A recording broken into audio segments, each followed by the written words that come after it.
right after the command of the Isur, the prohibition of shatnez, of not wearing shatnez, which is wool and linen together, the Torah says, Gedilim ta'aselecha al arbes kanfa ksuscha, which is the mitzvah of tzitzis, putting on tzitzis on the four corners of our garment. From the fact that these two psukim say right next to each other, the Chazal learn that one is allowed to make tzitzis from shatnez. Similarly, we find that in regards to the bigdei kohuna, the garments of kohuna, so there too, one of the begod that the Kohanim wore during their avoid in the Beis HaMikdash, one of the begodim was the avnate, the special belt, and this too was made of shatnez. So the Rebbe asks, generally we know there's three categories, three kinds of kilayim, three types of mixtures that are forbidden. There's the one bekarka in the land, of the things that we're not allowed to plant and sow together. There's the one in the animals, not allowed to put different animals together, as well as in the clothes, wool and linen. As the Torah enumerates them right here in our parsha, all in one flow, in one continuation. Lo yisizra karmucha kilayim, you're not allowed to sow your vineyard in it with a mixture of other things. Lo yisacharish, one is not allowed to plow with an ox and donkey together. And lo yisilba shatnez, and not to wear shatnez, wool and linen. Similarly, we find in Parshas Kedoshim, Behem techolei sarbia kalayim, you're not allowed to crossbreed the animals. Sad cholei sizra kalayim, you're not allowed to sow kalayim in your fields. Or beged kalayim shatnez le'alo alecha, and you're not allowed to wear a garment of shatnez. So the question is, why is it that in regards to the mixture of clothes, the Torah allowed this mixture when in the avoid in the Beis HaMikdash, as well as by the mitzvah of tzitzis, where when it comes to the other types of kilayim in the land, in the animals and the karka in the land, we don't find that it should be permissible for a mitzvah or by kachim, by karbonis in the Beis HaMikdash or the like. As the Rebbe brings one of the footnotes later, that a carbon would not be okay if it's from kilayim. Says the Rebbe, besides these three categories that are called kilayim, that are these direct mixtures, there is another issue, there's another prohibition, which in its inner idea, in its content, is very similar to the issue, to the prohibition of kilayim, and that is the mixture of milk and meat. It's explained in Sfarim that the reason for the prohibition of basar b'chalav is the same idea as kilayim. It's the concept of mixing two different kinds together, where you have that each one of these things would have been permissible by itself, but the moment you mix them together, that's where you have a problem. That's where there's the prohibition. Says the Rebbe, we find in the Mechilta that as far as basar b'chalav is concerned, there is actually an initial thought that it should be permitted in things of kodesh. However, the Mechilta darshans, the Mechilta learns out from the pasuk that says that the beginning of all your produce you should bring to the house of Hashem, and immediately afterwards it speaks about the isur of basar b'chalav, lo yisavashel gedi b'chalevimoy. From there we learn that we're reading it Beis Hashem lekecha lo yisavashel gedi, that in the house of Hashem, in things of the Beis HaMikdash, you're also not allowed to have basar b'chalav. So the Rebbe says, to summarize all of this, we sort of now have three categories. We have three kinds of ideas. By the mixture of shatnez in clothes, the Torah actually permits kilayim in the avodah the Beis HaMikdash.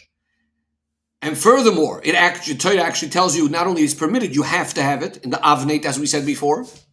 It's also permitted by the mitzvah of tzitzis. We come to basar b'chalav. There's at least a thought. We would have thought that it should be mutar in things of the Beis HaMikdash, and we then learn from a pasuk that it's asur. And by the mixtures of kilayim behem, of animals and of land, there isn't even any initial thought that we should even think that it should be permissible in regards to holy items. We don't even need a special pasuk to learn it out from. Says the Rebbe, we need to have a clarification and explanation. Since seemingly all of these isurim are all basically the same idea, they all contain that same theme of not mixing two things together, two things that were permissible on their own, why this difference in regards to the avoid in the Beis HaMikdash for holy items, why this difference of these three different groups? In order to understand this, says the Rebbe, we're going to have a look at the words of the Ramban. The Ramban says that it's only specifically referring to wearing shatnez, that the Chazal say that the Yetzer Hara and the Goyim challenged the Yidden for the logic of this mitzvah. But that's not the case when it comes to the mixture of animals. In other words, in regards to the mixture of animals, they don't challenge so much. Why is that? The Ramban explains. That's because when it comes to shatnez, the mixture of different materials, the reason for that is completely concealed. We completely have no logical explanation for it. Whereas the mixture of animals, and similarly, really, even also the mixture within land, within planting things, we could understand the reason for the prohibition. Hashem created all things in a very particular way that they are their specific kind, and Hashem gave them the power of reproduction so that these species could continue. And Hashem actually commanded that it should be limineim, every species, every particular type of animal should continue reproducing this same exact thing again.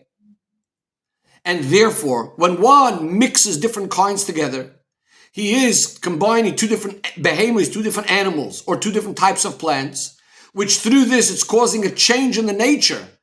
Because, in other words, by the plants as well, when you're mixing two things together, because each one is now going to get its nourishment from the other, and the seeds that are going to come out is going to be, each seed is going to come now as if it's made from both of these things together.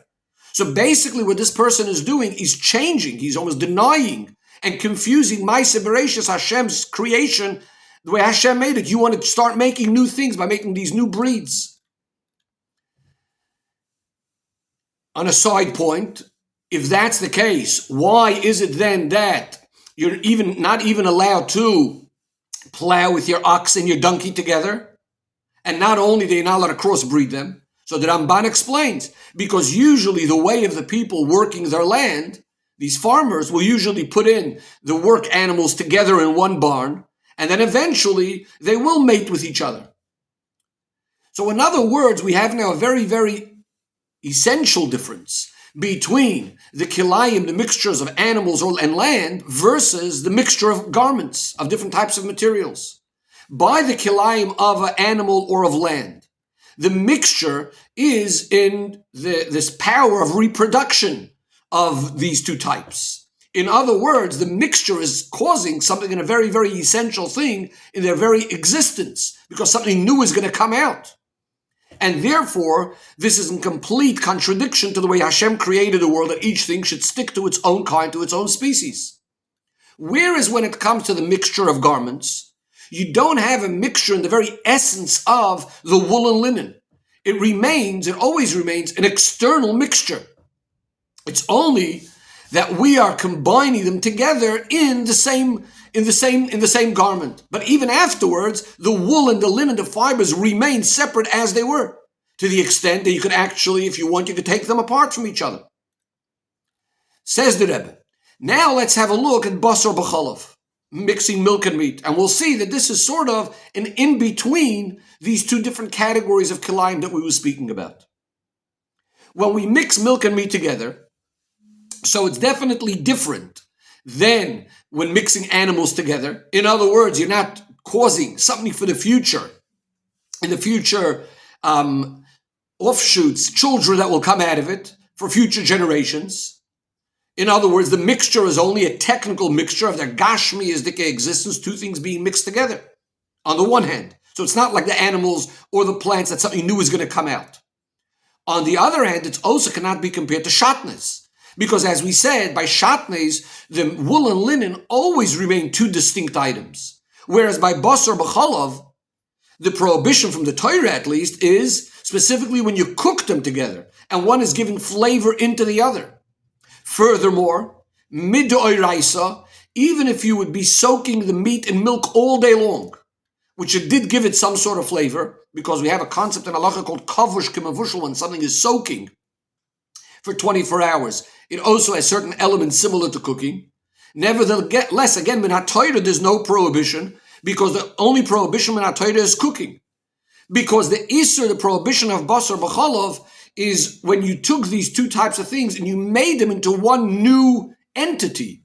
And that only specifically happens through Bishul, where you recreated these two things. Now they became as one, fully as one. In fact, says the Rebbe, this would be the explanation of what the Gemara says, that Rabbi Levi says, that when we speak about the shear of Basar B'Cholov, usually, for most Isurim, we need to have a kazayas. Rabbi Levi says he's of the opinion that even if it's a half a zayas of meat, a half a zayas of milk, in other words, it's one kazayas between the two together, that would also be the Isur, because the Isur is not coming on the milk and the meat separately. It's specifically now, as they are one entity together, they became one new entity of Basar B'Cholov. So again, bottom line is that Basar B'Cholov is sort of in between these two categories of the kilayim of animals, which are completely going to be creating something new, a new species or a new kind. And on the other hand, you have again the shatneis, where the two things remain separate, and Basar B'Cholov is sort of in between these two categories. Says the Rebbe, it's known what it says in the B'chaye, Rabbeinu B'chaye on the Torah, that the Isur, the prohibition of kilayim, is not only about the physical things that are getting together, but it's also about that there's spiritual forces in them that are coming together. In other words, when we take two opposite spiritual forces, putting them together, that doesn't really work out very well. And the same thing is true in Basar B'Cholov. He explains the same idea, that milk and meat represent certain spiritual forces, and therefore, when we mix the milk and meat down here, we are causing these spiritual forces that need to be each one separate for themselves, we're mixing them together. It's explained that wool and linen, and similarly the idea of an ox and a donkey, and milk and meat and milk, each one in their own two categories. So each one of the two, in each one of them, one is chesed and one is gevura. Now, chesed and gevura, kindness and severity, are two opposite midos, and that's why, as Rabbeinu B'Chaye says, that it doesn't work out well putting them together. Says the Rebbe, based on what we explained in the difference between the kilayim, the mixtures of animals and land, versus the kilayim of garments, we're now also going to understand that when we come to the mixture of these spiritual forces of chesed and gevura that don't really work out well together, there's going to be a fundamental difference between these two different categories of mixtures. And so too, as we'll see regarding Basar B'Cholov as well. And this will help us understand of why the difference that we spoke about before, that some things will be permitted for the Beis HaMikdash and some not. In order to understand all of this, says the Rebbe, we're going to understand it by something that seems to be very surprising, seemingly, on the explanation that we just said, that this mixture of two opposites is something that's not really appropriate. And the question is, it would seem to be exactly the opposite. We find that combining two opposites is the most amazing virtue, it's the most amazing thing. The idea of shalom, peace and harmony. We know that the whole Torah was given to bring peace into the world. One of the main ideas in avoid and service to Hashem is to cause what's called hiskalelus hamidos, having the midos, each one integrated and including the other one as well. We know that Chazal tell us, a person should always be as soft as a reed, not as hard as a cedar tree. And what that means is a person has midos, has certain character traits, but they need to be soft midos, which means that each midah, each character trait is leaving room also for the opposite midos. Or similar to what the Rambam says, that the proper path, the straight path for a person is to go in the middle midah, is to go in the middle way, not go to the extremes of midos. And yet here we're saying that the whole point of the Isur, the prohibition of Kalayim, is specifically because we're mixing the midas of Chesed and Gevura. How can we understand this? So the explanation that's given is that the concept of midos, including each other in Kedusha, is like mixing two things of generally the same kind. What's called min b'minoi, two things that are generally the same kind, and you're mixing them together. And therefore, it's going to be considered a virtue. Why are they basically the same thing? Because in Kedusha, it's all one min, it's all one category, because the one common theme and denominator in all matters of Kedusha is the fact that it has bitul, it has the submission, subjugated to Hashem. In other words, it's all about what Hashem wants.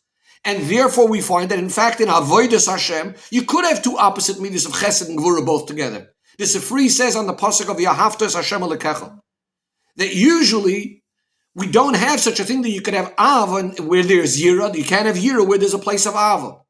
other than when we're speaking about in the midos of Hashem. In other words, when we're speaking about the love for Hashem.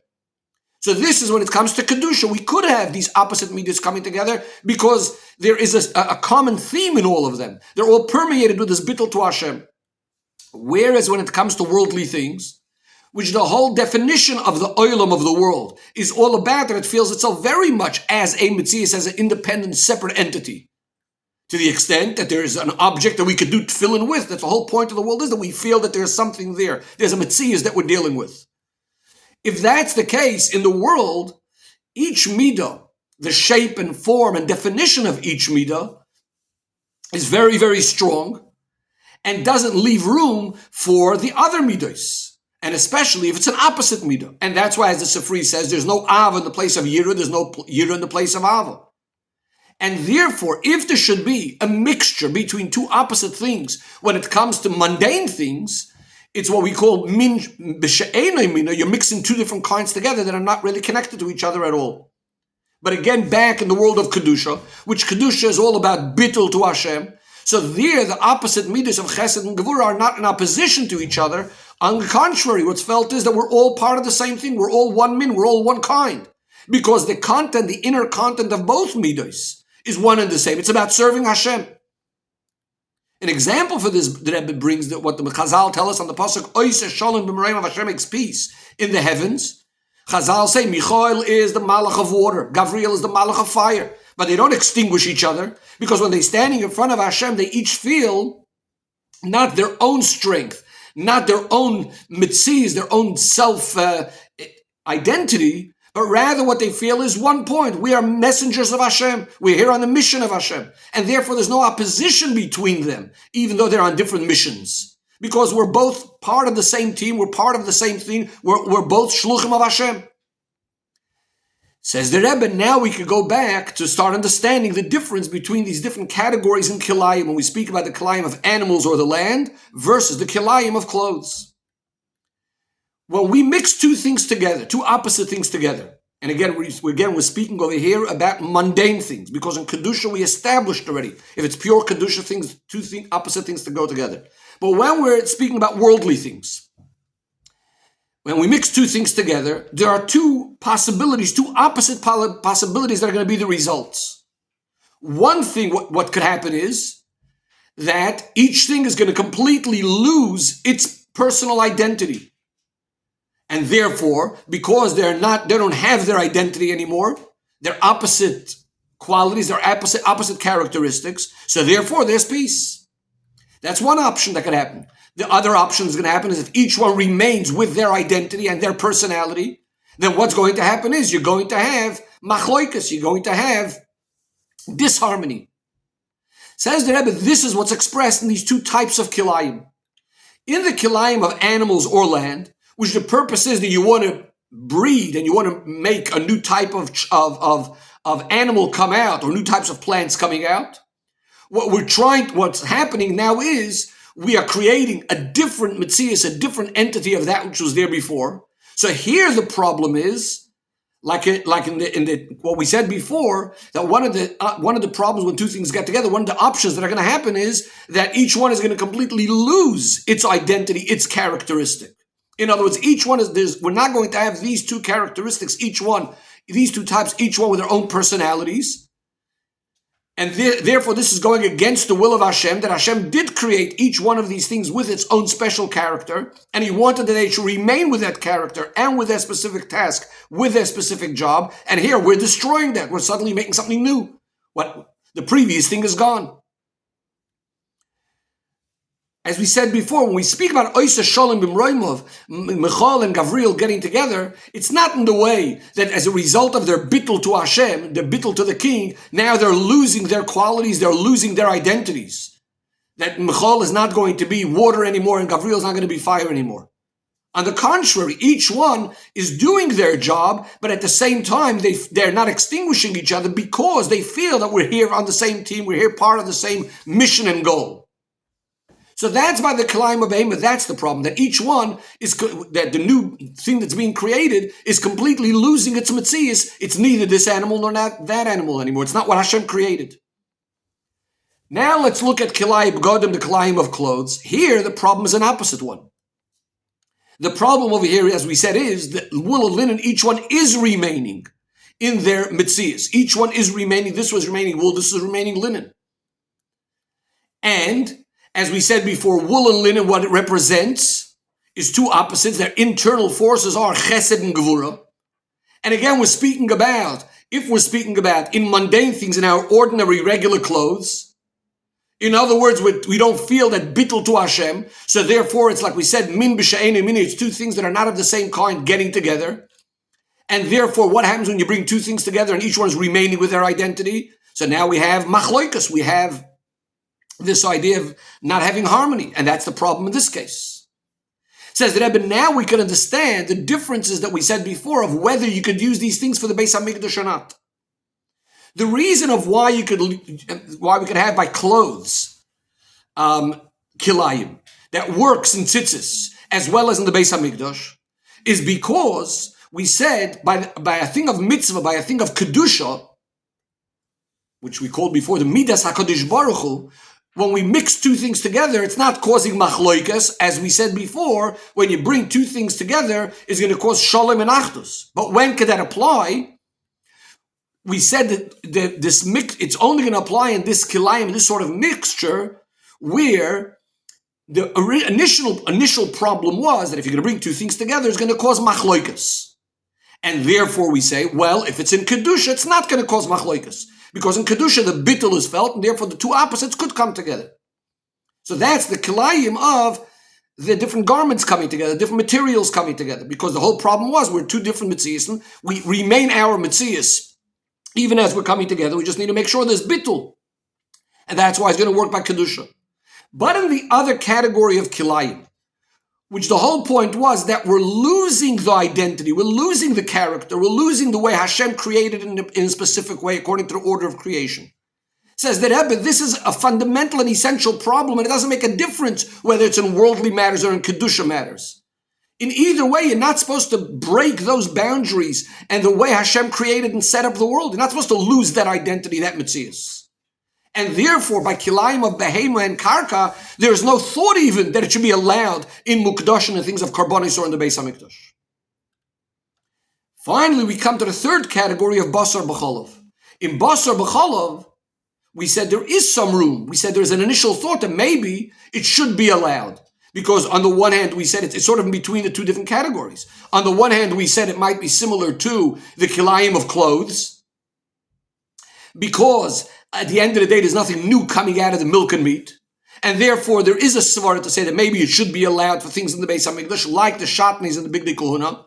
But then we said the conclusion was, no, Beis Hashem Elokech, even in the house of Hashem, you shouldn't be having the milk and meat. Because the idea of basar v'cholav is, as we said, the other side of the equation was that you are creating something new through this cooking. And therefore it is, in many ways, similar to the kilayim of an animal, which this type of mixture, as we said, because you're creating something new, different to the way Hashem intended it originally, it would be asur even in things of holiness. Based on all of this, the Rebbe is now going to explain something fascinating about when Mashiach comes. It says in the Bechaya that in the time when Mashiach comes, la'asid lavoi, the isur, the prohibition of basar b'cholav, is going to be cancelled. In fact, we find by the Malachim, by Avram, they ate basar b'cholav. Based on what we said, we can explain it. We discussed earlier that the problem of basar b'cholav is that it becomes a new mitzias, but that's only physically. They're now very much materialistically and physically, they are one and the same right now. But we also said that there's a certain element that they're not exactly the same. In other words, at the end of the day, they're not really one. So this is what we're saying. The fact that they're one is in the materialistic aspect of it. But it doesn't affect the inner part, the real inner spiritual koiches of this. Therefore, it's understood, says the Rebbe, as far as the spiritual koiches of it, that are in basar b'cholav, which are connected to their inner mitzias, the mixture would then really more be similar to, as we said, kilayim b'godim, the kilayim of clothes, where each thing does remain in its mitzias. Says the Rebbe, now we can understand the difference between nowadays when Mashiach comes. In Olam Hazeh, Zman Hazeh, we only see the gashmis of every single thing. And since as far as the materialism of it, the mixture of basar v'chalav created some sort of new entity. Therefore, according to the Torah, which was given down here in this world as an neshama b'guf, this mixture would be similar to the mixture of a behemoth, and therefore it would be asr even for a mitzvah. Whereas la'asid lavu, and will be fulfilled the promise of a nigla kavod Hashem v'ro chol basar yachdav kipi Hashem dibur. We'll see the word of Hashem in everything. We're going to see that the real mitzias of the Shamayim is not its materialistic thing, but b'dvar Hashem Shamayim nasu. The word of Hashem created the heavens, and that's what's giving the life into each and every creature. So similarly will be also in regards to the idea of basar b'chalav, that we're going to see its real mitzias, the dvar Hashem, the spiritual powers in it, and as which was never really nullified through the mixture. And since the whole world will then be elevated and refined to the extent it's going to be a world of kedusha, a holy world, and therefore, on the contrary, this mixture of basar b'chalav, of chesed and gevura, if it's in kedusha, then, as we said before, then it's the greatest thing, the idea of shalom and achdus.